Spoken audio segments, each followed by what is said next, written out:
Welcome to DNS classes. DNS classes में आपका स्वागत है। मैं दीपक आनंद। आज आप लोग को प्रीवियस ईयर का क्वेश्चन जो कि जनरल साइंस का क्वेश्चन होगा, ये काफ़ी इंपॉर्टेंट क्वेश्चन होगा, मैं वो आज आप लोग के सामने डिस्कस करने वाला हूँ। ये प्रीवियस ईयर का रिपीटेड क्वेश्चन है जो बार बार क्वेश्चन पूछा जाता है। ये रिपीटेड क्वेश्चन है जो बार बार एग्जाम में पूछे जाते हैं, वही क्वेश्चन मैं आज आप लोग के करवाने वाला हूँ। चलिए देखते हैं आज का सेशन। आज का पहला क्वेश्चन है, देखिए, during photosynthesis green plants use energy from sunlight to synthesize dash from carbon dioxide and water। ठीक है, कह प्रकाश संश्लेषण के दौरान हरे पत्ते सूरज के प्रकाश की ऊर्जा का प्रयोग कार्बन डाइऑक्साइड और पानी में से डैश को संश्लेषित करने के लिए करता है। इसका पहला ऑप्शन है ग्लूकोज, सुक्रोज, गैलेक्टोज और फ्रक्टोज। तो इसका आंसर क्या हो जाएगा? ग्लूकोज। ये जो होता है फोटोसिंथेसिस में क्या इसका यूज़ करता है सिंथेसाइज करने के लिए? ग्लूकोज को। ठीक है फ्रेंड्स, चलिए इसके बारे में कुछ डिटेल्स देख लेते हैं। देखिए, glucose is produced by plants through the photosynthesis. Photosynthesis के द्वारा क्या है? ग्लूकोज प्लांट्स क्या करता है? प्रोड्यूस करता है। In this process the plants absorb sunlight to convert carbon dioxide and water into glucose and oxygen. ठीक है, the oxygen is provided to atmosphere through plants and where the glucose use to its own growth. Glucose को लिए क्या करता है? ये खुद का ग्रोथ करने के लिए यूज करता है और एटमोसफेयर से क्या करता है? ठीक है, use to its own growth के लिए ग्लूकोज का यूज करता है। ठीक है, देखिए इसका रिएक्शन कैसे, जैसे 6O2 कार्बन डाइऑक्साइड से ये वाटर आया। ठीक है, ये फोटोसिंथेसिस, ये आ रहा है यहाँ से सूरज का लाइट, ये पड़ा, तो उसके बाद क्या बनना है? ये C6H12O6। ठीक है, ये बन गया और ये 6CO2 ये बाहर आ गया, तो इसको क्या बोलते हैं? ग्लूकोज बोलते हैं। इसी को ग्लूकोज बोलते हैं। समझ गए फ्रेंड्स? चलिए नेक्स्ट क्वेश्चन देखते हैं। नेक्स्ट क्वेश्चन है आपका, नेक्स्ट क्वेश्चन है, देखिए ये, which of the following is a contagious disease. ठीक है, निम्नलिखित में से कौन सा एक संक्रमण रोग है? कौन सा एक संक्रमण रोग है वो हमें बतानी है। पहला ऑप्शन आपका डायबिटीज, अस्थमा, मिसल्स, खसरा और स्कर्वी। इसका करेक्ट ऑप्शन कौन सा हो जाएगा? ये मिसल्स। ये खसरा रोग जो है ये क्या है? एक संक्रमित रोग होता है। ठीक है, और इस टाइप से पूछता है खसरा रोग किसके वजह से होता है, कौन से किसके वजह से होता है? ये वायरस की वजह से होता है। ठीक है फ्रेंड्स, चलिए इसके बारे में कुछ डिटेल्स देख लेते हैं। डिटेल्स में आपको देखते हैं थोड़ा। देखिए, मिसल्स इज हैजली कॉन्टाजिनियस डिजीज। ये है हैजली कॉन्टाजिनियस संक्रमित डिजीज होता है। It is serious childhood disease caused by virus. देखिए, ये सीरियस चाइल्डहुड डिजीज जो काउज्ड बाय वायरस। ऐसे भी क्वेश्चन आ सकता है कि मिसल्स किसके द्वारा होता है? ये वायरस के द्वारा होता है। ठीक है, it is easily spread by कुल कफिंग, जैसे छींकते, sneezing and even talking to the infected person. Infected person से बात भी करेंगे तो यह ट्रांसमिट हो जाएगा। Measles begins with the fever, running nose and cough. Cough होता है, इसमें फीवर हो जाता है, रनिंग नोज यानी नाक का बहना। ठीक है, खसरा देखिए एक संक्रमित रोग होता है, वायरस वाली बचपन से गंभीर बीमारी। ये वायरस की गंभीर बीमारी होती है। ये आसानी से खांसने, छींकने और संक्रमित व्यक्ति के बात करने से फैलता है। खसरा बुखार, नाक बहना आदि खांसी के साथ शुरू होता है। ठीक है फ्रेंड्स, समझ जाएंगे आप लोग। चलिए नेक्स्ट क्वेश्चन देखते हैं। नेक्स्ट क्वेश्चन है आपका, देखिए ये question, dash is the branch of zoology related to the study of amphibians. Amphibians के बारे में जो स्टडी करते हैं वो कौन सा ब्रांच होता है? उभयचरों के अध्ययन के लिए संबंधित प्रणाली विज्ञान का शाखा डैश है। तो इसका होता है हर्पेटोलॉजी, इथोलॉजी, मेमोलॉजी और मॉर्फोलॉजी। तो इसका होता है, इसका आंसर क्या हो जाएगा? ये ए हो जाएगा। ये था हर्पेटोलॉजी है किसके अध्ययन? एम्फीबियंस का। एम्फीबियंस का अध्ययन। एम्फीबियंस उसको बोलते हैं जो जल में भी रहता है और जो जमीन पे भी रहता है, उसको हम बोलो एम्फीबियंस बोलते हैं। चलिए फ्रेंड्स, इसके बारे में कुछ डिटेल्स देख लेते हैं। इसका डिटेल्स देख लेते हैं। देखिए,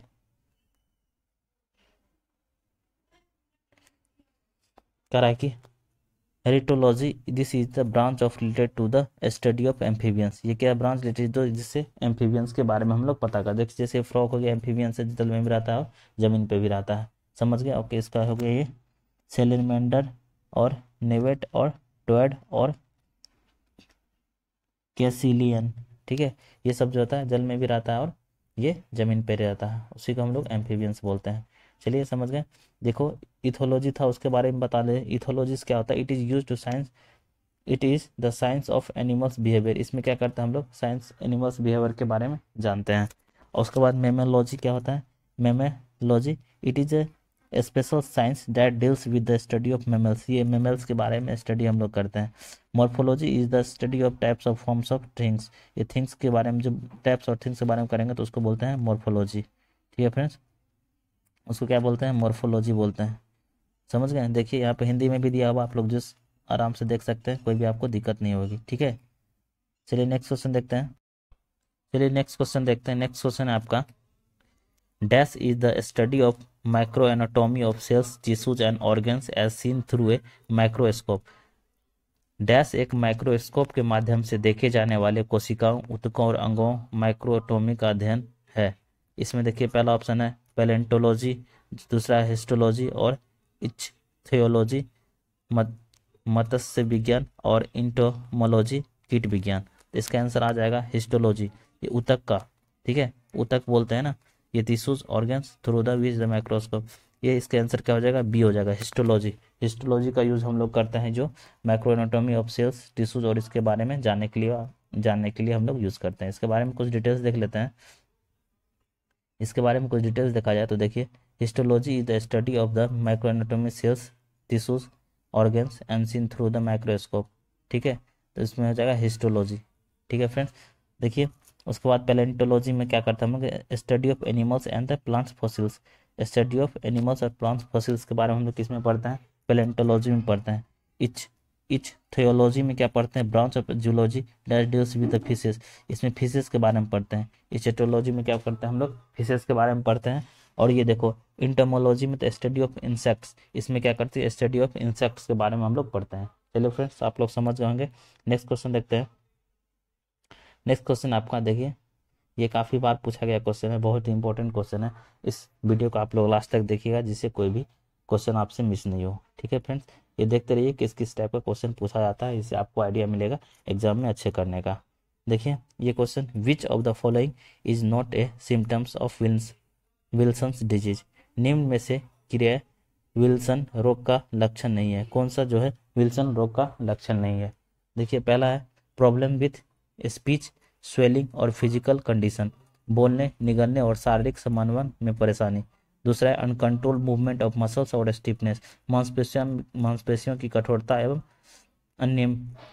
अनियंत्रित गतिशीलता। Fluid build up in the legs और एब्डोमेन, पैरों और पेट में तरल पदार्थ का निर्माण होना। तीसरा डी ऑप्शन नाइट ब्लाइंडनेस। तो इसका ऑप्शन क्या हो जाएगा? विल्सन डिजीज बता रहा है, कौन सा नहीं है? नोट ए सिम्टम्स, तो इसका आंसर हो जाएगा डी, ये नाइट ब्लाइंडनेस, ये इसका सिम्टम्स नहीं है। इसके बारे में कुछ डिटेल्स देखा जाए तो देखिए, इसके बारे में कुछ डिटेल्स ये देखिए, ये Wilson disease also known as the hepatolenticular degradation, इसको हेपेलेंटिकुलर डिग्रेडेशन बोलते हैं। It is rare genetic disorder and causes copper poisoning. ये किसके बॉडी में जब कॉपर का पॉइजनिंग हो जाता है, कॉपर आप लोग जानते होंगे, तो उसके ये वाला बीमारी होता है। ठीक है, it is a major symptoms are, इसका मेजर सिम्टम्स क्या है?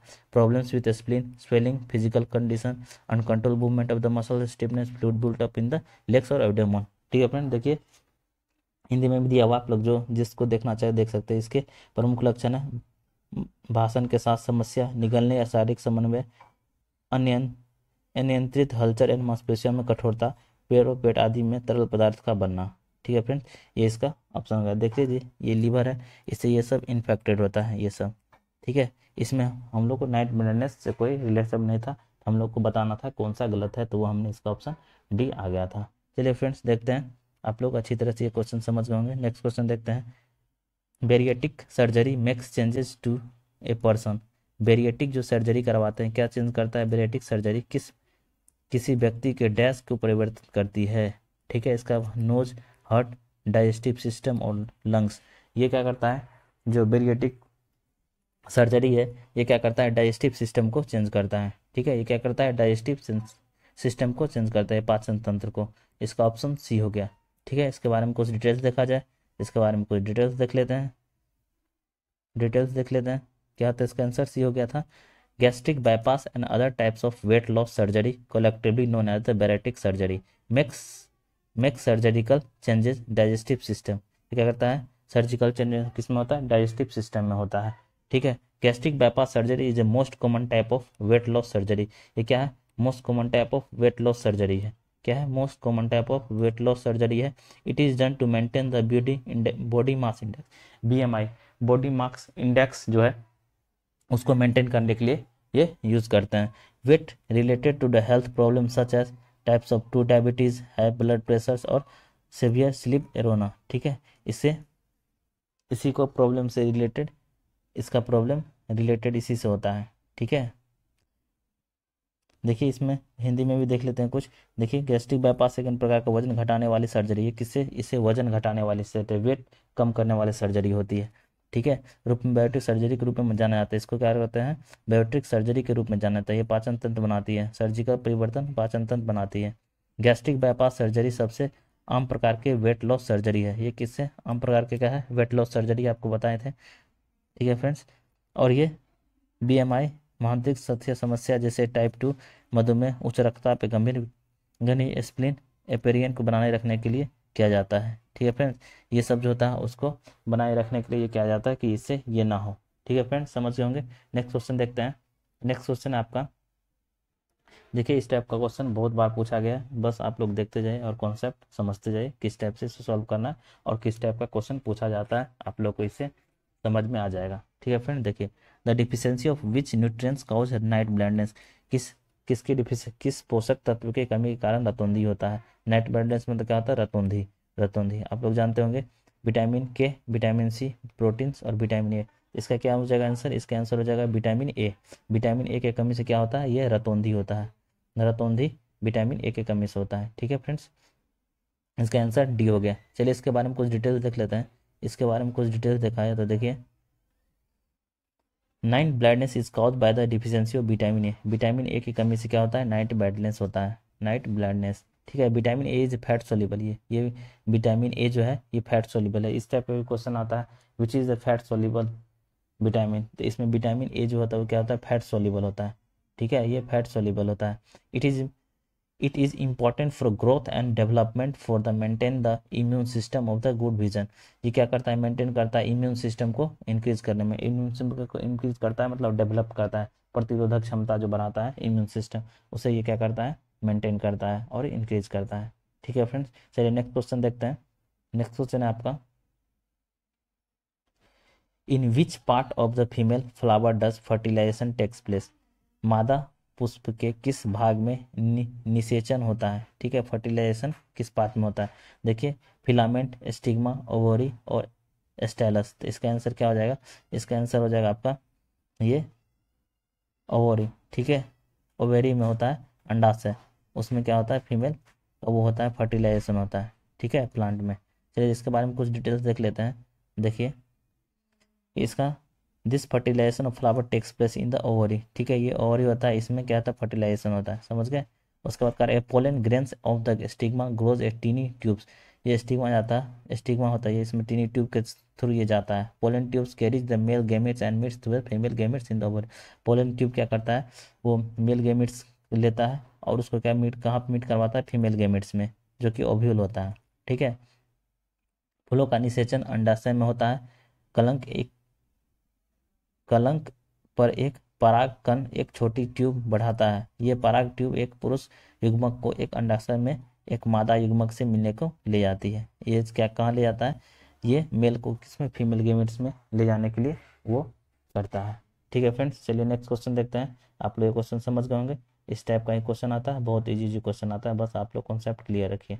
DNA is stored majority in dash of the cell. DNA कहाँ स्टोर होता है? डीएनए मुख्य रूप से कोशिका के डैश में संग्रहित होता है। कहाँ पे इकट्ठा होता है डीएनए? पहला ऑप्शन है न्यूक्लियस, दूसरा है गोल्गी बॉडी, तीसरा है साइटोप्लाज्म और प्लाज्मा मेम्ब्रेन। इसका क्या ऑप्शन है? ये किसमें होता है? न्यूक्लियस में होता है। समझ गए। डीएनए स्टोर कहाँ पर होता है? Majority in nucleus. समझ गए फ्रेंड्स। चलिए इसके बारे में कुछ डिटेल्स देख लेते हैं। तो देखिए कि mainly DNA is stored in the cell nucleus, but a small amount of the DNA is also present in the mitochondria. Small amount में कहाँ? माइक्रोकॉन्ड्रिया में भी होता है वो प्रेजेंट। मेनली जो होता है किसमें? न्यूक्लियस में होता है। मेनली किस में होता है? न्यूक्लियस में होता है। देखिए the important property of DNA is to replicates और मेक्स कॉपीज ऑफ इटसेल्फ। ये क्या करता है? रेप्लिकेट करता है और कॉपी इटसेल्फ बनाता है, सेम टाइप का। जैसे देखिए इस टाइप का ये जो दिया हुआ है ये इस टाइप का फॉर्म करता है। रेप्लिकेट मतलब सेम कॉपी, जिस टाइप का होता है उसी टाइप का बनाता है। ठीक है। ये क्या है? डबल हेलिक्स होता है। ये क्या होता है? Double helix. देखिए डबल हेलिक्स इस टाइप का होता है। ठीक है फ्रेंड्स, कर सकता है। डबल हेलिक्स डीएनए प्रत्येक किनारे आधार और को डुप्लीकेट करने के लिए पैटर्न के रूप में काम करता है। ठीक है, एक पैटर्न के रूप में, जिस पैटर्न में यह है देखिए उसी पैटर्न में ये बनते जाता है, इस पैटर्न में। ठीक है फ्रेंड्स, समझ गए। नेक्स्ट क्वेश्चन देखते हैं। नेक्स्ट क्वेश्चन आपका, next, which tissues transport food to the various part of the plant. कौन सी ऊतक भोजन को एक पौधे से विभिन्न भागों में पहुंचाता है? इसका फुल है पेरेंस पेरामिसियम पेराकैमा पेरनकैमा जाइलम और एस्क्लेनकैमा। तो इसका आंसर क्या हो जाए? ये फ्लोएम। फ्लोएम जो क्या करता है? टिश्यू, ये किसको पहुंचाता है? फूड को ट्रांसपोर्ट करता है, फूड को। ठीक है, ये टिश्यू ट्रांसपोर्ट करता है फूड को। इसके बारे में कुछ डिटेल्स बता दूँ तो देखिए, phloem is the vascular tissue responsible for the transport of the food from source tissues. Sclerenchyma, parenchyma, and Schiff's elements are the companion cells are some of the cells types of phloem plants form. Xylem transport क्या करता है? Water to the root to the stem of the plant. Xylem क्या करता है? ये भी question आ सकता है। जाइलम क्या का काम है? वाटर पहुंचाना रूट से क्या स्टीम तक, मतलब तना तक, रूट से तना तक पहुंचाने का काम किसका होता है? जाइलम का होता है। और ये फ्लोएम का यूज क्या होता है? Responsible transport of food, food को ये ट्रांसपोर्ट करता है। ठीक है, फूड को ये ट्रांसपोर्ट करता है। देखिए इस टाइप का होता है स्टिग्मा, ये होता है उसमें। देखिए ये जाइलम हो गया आपका, ये समझ गए फ्रेंड्स। चलिए नेक्स्ट क्वेश्चन देखते हैं। ये आज का लास्ट क्वेश्चन था फ्रेंड्स। ये वीडियो आपको अच्छा लगे तो इसको क्या करना है? आपको लाइक करना है, शेयर करना है और सब्सक्राइब करना है। सब्सक्राइब करने के बाद इस बेल आइकन को प्रेस कर दीजिएगा, जिससे कोई भी वीडियो मेरे द्वारा इस चैनल पर अपलोड किया जाए तो आपके पास नोटिफिकेशन आ जाएगा। चलिए नेक्स्ट लेक्चर में फिर से मिलेंगे। Thank you.